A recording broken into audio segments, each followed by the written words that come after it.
Hello everybody and welcome to part 9 in the series, Is There Any Meaning to Life? In the previous video we talked about, why God didn't just choose to wipe us out and start over when he saw how bad we were and how that we haven't kept to the moral code and standard that he has for us.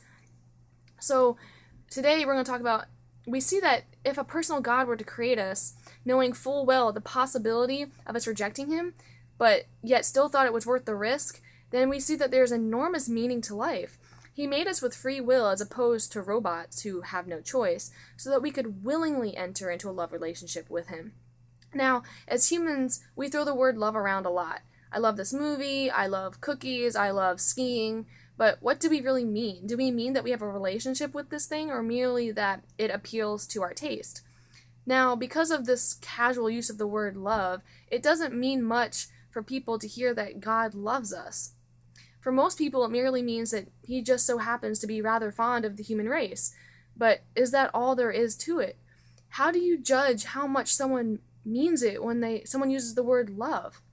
Well, anyone can throw around the word love, but in the end, the actions speak louder than words. People may say that God loves you, but is there any action to prove that?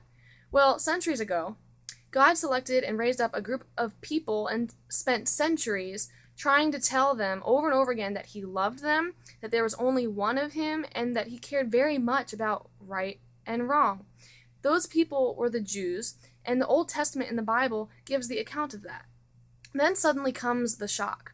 Among these people, there shows up a man who claims to be God. Now, let's be clear. If he showed up amongst a group of pantheists, or people who believe in any multiple number of gods, someone showing up and claiming to be God or a part of God would not really be very odd at all. But this man was not a pantheist. He was a Jew, and he did not mean those types of gods. To the Jews, God meant the one and only being who created the world and everything in it and everything outside the world. When you understand that, you see that this Jew who claims to be that God is a very shocking thing indeed. One of the things this man named Jesus did was claim to forgive sins. Any sins. All sins. Now, unless this person speaking is actually really God, then this claim is preposterous. It is one thing to forgive the person who steps on your toe or the person who steals money from you, but it is another thing entirely to forgive someone for stepping on someone else's toe or stealing someone else's money. What would you make of the person who claimed to do that? You would think that they were probably a bit off or just plain dumb to assume that they could forgive a wrong not aimed at them. Yet this is exactly what Jesus did, without even stopping to talk with the ones who their sins had undoubtedly affected. Now, there are, of course, those who deny that Jesus was, in fact, God. The whole purpose of going into the history of the Jews and the business of sins was to prevent the really foolish thing that most people say about him, that they accept him as a moral teacher and nothing more. This is the one thing that we cannot say. A man who is just merely a man and said the things that Jesus said would not be a great moral teacher.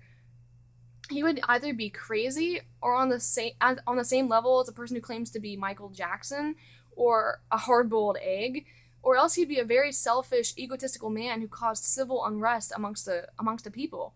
There is no room for a great moral teacher here. You must make a choice. Either he was who he said he was, God, or he was off his rocker, or something worse. You can label him as a lunatic, spit at him and call him a demon, or fall at his feet in gratitude and call him God.